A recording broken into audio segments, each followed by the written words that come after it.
BJP अध्यक्ष नितिन नबीन का बयान। असम में 10 साल पहले बेटियां सुरक्षित नहीं थीं। कांग्रेस ने असम को असुरक्षित बना दिया था। एनडीए सरकार ने में असम की बेटियां सुरक्षित आत्मनिर्भर बनाने की दिशा में असम और एनडीए की प्रचंड जीत होने वाली है। असम की जनता एनडीए सरकार के साथ 2/3 बहुमत से सरकारें बनने वाली हैं। तो अब बीजेपी अध्यक्ष नितिन नबीन, जिन्होंने असम में 10 साल में जो बीजेपी की सरकार है उसमें क्या क्या कुछ किया है, अपनी उपलब्धियों को बताया। उन्होंने कहा कि 10 साल पहले बेटियां सुरक्षित नहीं थी, लेकिन एनडीए सरकार में ये मुमकिन हो पाया है। आत्मनिर्भर बनाने की दिशा में असम है। एनडीए की प्रचंड जीत होने वाली है। बीजेपी हैट्रिक करने वाली है। इससे पहले 10 वर्ष पूर्व एक समय था जब यहाँ की बेटियां भी सुरक्षित नहीं थी और यहाँ की मिट्टी को भी असुरक्षित करने का काम कांग्रेस के नेताओं ने किया था मित्रों। लेकिन आज हमें गर्व है कि हमारी सरकार ने जहां बेटियों की सुरक्षा की भी चिंता की, उनके सम्मान की भी चिंता की और साथ में उनको स्वावलंबी बनाने के भी योजना पे काम किया है। आज बड़ी संख्या में हमारी माता बहनें आई हैं। मुझे पूरा विश्वास है जिस घर में लक्ष्मी का वास होता है वही घर तरक्की करती है। माता बहनों की उपस्थिति इस बात का संकेत है कि इस बार फिर से कमल खिलेगा और भाजपा की झोली में फिर से जनता का आशीर्वाद मिलेगा मित्रों। तो असम में चुनाव है और बीजेपी हैट्रिक की तैयारी कर रही है। असम में एनडीए की ही सरकार बनेगी। नितिन नबीन जो कि बीजेपी अध्यक्ष हैं और ये कहीं ना कहीं जितने राज्यों में चुनाव हैं ये उनकी भी परीक्षा है, क्योंकि वो राष्ट्रीय अध्यक्ष हैं और उनकी जिम्मेदारी और ज़्यादा अब बढ़ गई है। और अतुल हमारे साथ असम से जुड़ चुके हैं।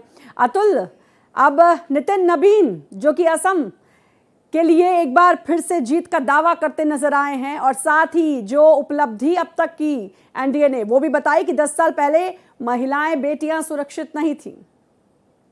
अतुल, सुन पा रहे हैं आप मुझे? माफ कीजिए श्रद्धा, माफ कीजिए, एक बार दोबारा से सवाल दोहराएंगे? नितिन नबीन ने एक बार फिर से जीत का दावा किया कि एक बार फिर से सरकार बनाने वाले हैं। हैट्रिक अब एक बार फिर से वहां पर होगी। इससे पहले पीएम भी इस बात का दावा कर चुके हैं। क्या कुछ माहौल असम का नजर आ रहा है?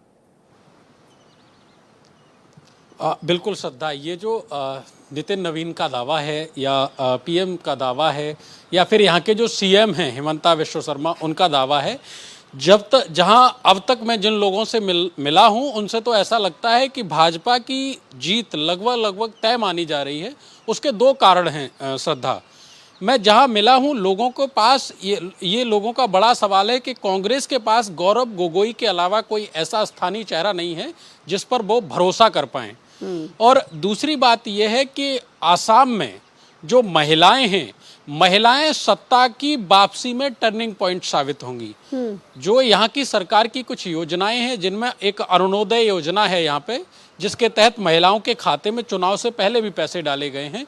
तो ये जो योजना है ये भाजपा की जीत में मील का पत्थर साबित होगी, क्योंकि जो महिलाएं हैं, आधी आबादी है। जिन महिलाओं से मैं मिला हूं, जिन इलाकों में मैं जा रहा हूं, वहां अब तक यही सामने आ रहा है कि महिलाएं पूरी तरीके से हिमंता विश्व शर्मा की तरफ झुकाव है उनका।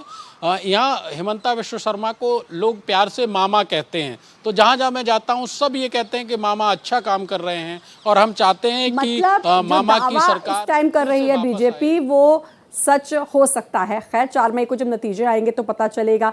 लेकिन एक चीज़ और मैं जानना चाहूँगी, क्योंकि इससे पहले पीएम आए, पीएम तो असम में आए, वहाँ की बागान की बात की, वहाँ के बागान में जो लोग काम करते हैं उन्होंने कहा कि बहुत गर्व की बात है और वो लोग बहुत गर्व महसूस कराते हैं। अतुल, एक चीज़ कि बीजेपी वो रूट कॉज तो जानती है, वो रूट समझती है, लोगों की वो नब्ज समझती है कि कैसे लोगों के दिलों तक पहुँचना है या लोगों की समझ तक पहुँचना है। तो क्या लगता है बिहार की तरह यहां भी वो नब्ज समझ पाने में कामयाब हो पाएगी अब एक बार फिर से? बिल्कुल श्रद्धा, ये बिल्कुल आपका वाजिब है। जैसे बिहार में उन्होंने क्या किया था, बिहार में चुनाव से ठीक पहले महिलाओं के खाते में कुछ पैसे डाले गए, जिसके बाद में जो बिहार की जीत में महत्वपूर्ण भूमिका रही वो वहाँ महिलाओं की रही। और सेम कंडीशन आसाम में है श्रद्धा। जहां जहां मैं जा रहा हूं और यहां भाजपा में और बाकी दलों में जो एक चीज नहीं है जो भाजपा में है वो ये है कि भाजपा ग्राउंड से लेके बिल्कुल ऊपरी- यही स्ट्रेटजी और इतने सालों से इसी स्ट्रेटजी पर काम कर रही है, जो बार बार कहते हैं कि भाजपा हमेशा चुनावी मोड में रहती है और शायद चुनाव में इसी का फायदा मिलता है। अतुल, बहुत बहुत शुक्रिया आपका तमाम जानकारी देने के लिए।